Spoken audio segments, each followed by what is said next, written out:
दक्ष news, सामान्यांच्या हक्कासाठी नेहमी दक्ष.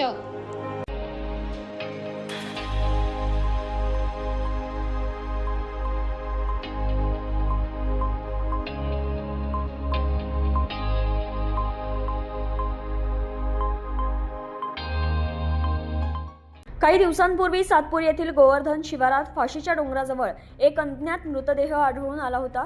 अज्ञात व्यक्तीने मयतास धारदार हत्याराने डोक्यात, तोंडावर, पायावर वार करत हत्या करण्यात आली होती. मयताच्या चेहऱ्यावरील सुकलेल्या रक्तामुळे चेहरा नीट ओळखूही येत नव्हता. पोलिसांनी तपास करत या सगळ्याचा शोध घेतला. त्यानुसार अरविंद पशुपतीनाथ पांडे असं मृत व्यक्तीचं नाव असून तो बिहार येथे वास्तव्यास आहे. तर आरोपीचं नाव ऋषिकेश अनिल पांडे असल्याचं देखील त्यांना समजलं. त्यानुसार पोलिसांनी तपासाची चक्रे फिरवली असता मृत अरविंद पांडे हा दारू पित होता. तर दारूच्या दुकानातील सीसीटीव्ही चेक केला असता अरविंद यास मंजय पंडित आणि धर्मेंद्र पंडित हे मोटारसायकलवर घेऊन आल्याचं दिसलं. त्यानुसार पोलिसांनी या संशयितांचा शोध घेत मंजय पंडित आणि धर्मेंद्र प्रजापती यास ताब्यात घेतले. तर कोर्टाने मंजय यात 7 दिवस तर धर्मेंद्र याला 3 दिवसांची पोलीस कस्टडी दिली आहे. तर संशयितांकडून गुन्ह्यात वापरलेला चाकू, मोटारसायकल आणि रक्ताचे कपडे अशा वस्तू पोलिसांनी जप्त केल्या आहेत. दिनांक 29/11 रोजी दुपारी अशी माहिती मिळाली की गोवर्धन शिवारामध्ये एक सातपूरकडे रस्त्यावर अज्ञात ठिकाणी एक व्यक्तीचा मृतदेह आहे आणि त्या स्पॉटवर आम्ही तातडीने मी स्वतः पोलीस निरीक्षक मृदुला नाईक ह्या पोहोचल्या.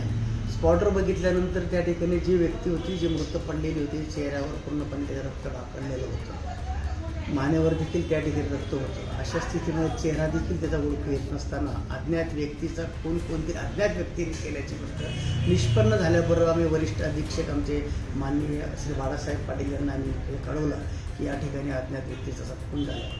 हे पोलीस अधीक्षक साहेब यांच्या आदेशाने त्यांनी दिलेल्या सूचनाप्रमाणे तातडीने आम्ही त्या घटनास्थळाचं बारीक निरीक्षण करून 2 टीम तयार करून त्या भागामध्ये आम्ही वर्ग केल्या. अज्ञात व्यक्तीचा फोटो काढून तात्काळ व्हायरल करून MIDC भागामध्ये त्या भागात ज्या ठिकाणी व्यक्ती राहत असलेला संशय होता त्या भागाकडे तिथून त्यांचा एक नातेवाईकाने त्याला ओळखल्यानंतर आमचा एक प्रश्न अर्धा कमी झाला की मृताची ओळख पडल्यानंतर त्या संदर्भात त्या नातेवाईकाला विचारलं असता त्यांनी सांगितलं की हे 2-4 लोकांसोबत आज आरोपी असतो संध्याकाळी आणि त्या लोकांनी याचा खून केला असण्याची शक्यता आहे. त्या अनुषंगाने त्या भागातील CCTV यांची सगळ्यांची आम्ही चेक केले.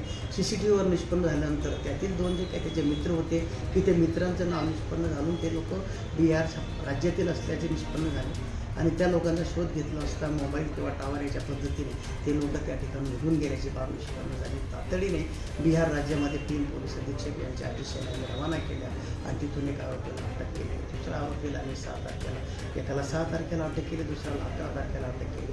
अशा 2 आरोपींना अटक करून त्यांनी खून केल्याची बाबी मान्य करून त्या अनुषंगाने ते ज्या वाहनाने खून करून पळून गेले होते ती मोटरसायकल देखील आम्ही जप्त केलेली आहे. आरोपीने हत्यार जे वापरलं ते देखील जप्त करण्यात आलेलं आहे. पुढील तपास आम्ही मृदुला नाईक पोलीस निरीक्षक त्यातील नावे ते देखील निष्पन्न झालेले त्या देखील आम्ही तात्काळ अटक करणार आहोत. जो गुन्हा होता खुनाचा हा अज्ञात व्यक्तीला अज्ञात व्यक्तीने मारून टाकलेला आहे. अत्यंत कठीण आणि किचकट असा तपास असताना त्याला 24 तासामध्ये आरोपी निष्पन्न करून त्यांना आम्ही 72 तासाच्या आत या ठिकाणी अटक करण्यात यशस्वी झालो. करणसिंग बावरी, दक्ष न्यूज, नाशिक.